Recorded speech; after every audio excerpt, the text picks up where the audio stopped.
Hai, ketemu lagi di Flat Out Podcast. kali ini bareng Dian dan Sakti. Dan kita akan ngomongin soal sprint atau hari Sabtu di Brno. Jadi jujur aja jalannya sprint hari ini sedikit agak membosankan karena memang gap yang tercipta tuh cukup terlalu jauh. Memang di 4 lap terakhir kurang lebih Ai Ogura tuh mulai menyusul, tapi ternyata nggak cukup untuk bisa meraih kemenangannya. Bagi Ai Ogura hari Sabtu ini cukup menyenangkan karena biasanya dia itu selalu kesulitan di saat kualifikasi untuk mendapatkan posisi terdepan. Tapi kali ini dia bisa mendapatkan pole position dan juga track record. Betul. Gitu loh. Cuma sayangnya seperti yang tadi dia bilang, dia mencoba untuk memanage bannya agar bisa attack Pecco di lap-lap terakhir. Betul. Tapi ternyata Pecco bisa recover dengan ban softnya dan plannya Ogura tidak berhasil. ya plannya nggak berhasil, tapi buat Ai Ogura itu tetap bisa dijadiin pelajaran nih Sakti, karena dia menggunakan sekarang medium rear kan, di ban belakangnya dia menggunakan medium dan ternyata itu kayaknya yang bakal dia pakai untuk di balapan besok. Seperti yang juga Michelin bilang hari ini bahwa kekuatan soft dan kekuatan medium rear dua-duanya itu sudah dibuktikan karena Pecco dan Marc Marquez menggunakan soft dan juga berada di podium, sementara Ai Ogura dan Fabio Di Giannantonio yang menggunakan medium juga bisa melakukan sprint dengan baik gitu. Jadi kalau Michelin sendiri menyimpulkan kemungkinannya mereka akan menggunakan ban medium nih long race besok. Untuk long race besok. Oke, sekarang kita akan ngomongin soal Pecco, gimana dia happy banget akhirnya bisa menang lagi.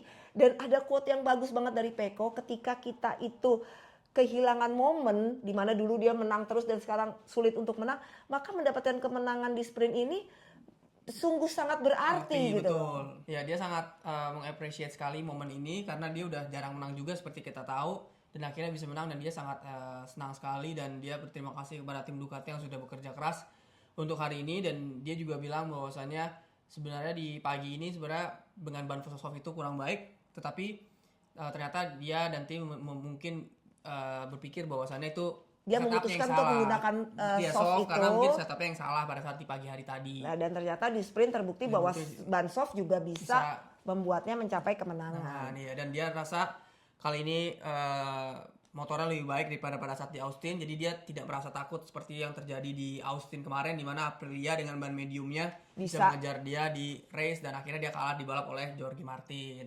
Seperti itu.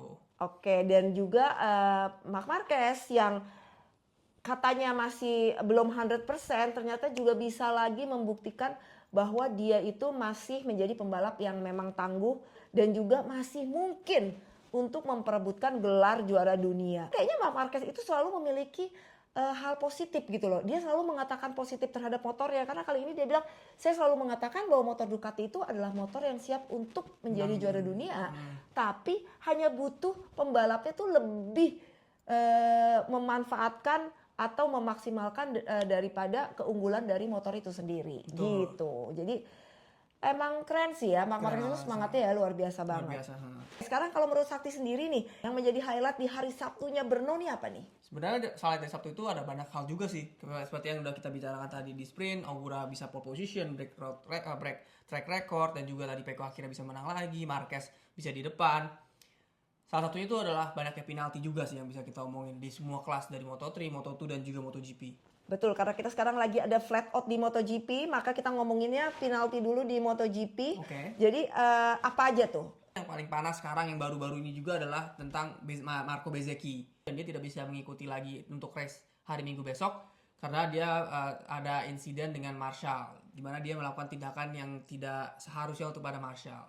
Ya, jadi tadi saat dia di sprint dan dia terjatuh dan karena memang kan Marco Bezzecchi ini saat ini adalah pemimpin klasmen. Betul. Jadi ketika dia terjatuh, mana lagi waktu di balaton kemarin dia juga nggak dapat poin, pasti kan itu sangat membuat dia stres lah. Tekanan juga. Jadi ketika Marshall berusaha membantu, tapi Bezzecchi sendiri tuh merasa aduh kok kayak gini gitu loh. Jadi dia tanpa dia sadari dia melakukan tindakan yang seharusnya dia tidak lakukan terhadap Marshall dan itu membuat dia besok tidak dapat mengikuti balapan di Brno. 0 poin, nggak ada poin sama sekali. Yes, dan sangat mendamage championship-nya dia. Let's say mungkin Martin besok bisa dalam posisi yang lebih dari 15 poin, dia bisa langsung nge-lead World Championship dari bukan Bezzecchi lagi. Itu sangat menarik sih sebenarnya.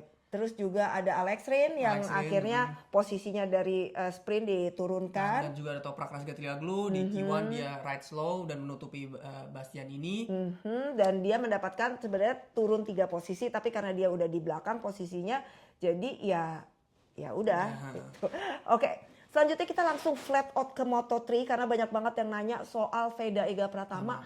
Dia tuh bakal start dari posisi berapa? Oke, kita kasih tahu bahwa Veda itu sebenarnya finish kualifikasi di posisi 8. Sedangkan Hakim Danis finish di kualifikasi dari posisi 2. Tapi karena tadi Sakti udah jelasin bahwa penalti itu nggak cuma di MotoGP tapi juga banyak banget ada di Moto3. Kita dengerin penjelasan dari Sakti soal penalti di Moto3. Iya, jadi penalti di Moto3 ini ada banyak sekali.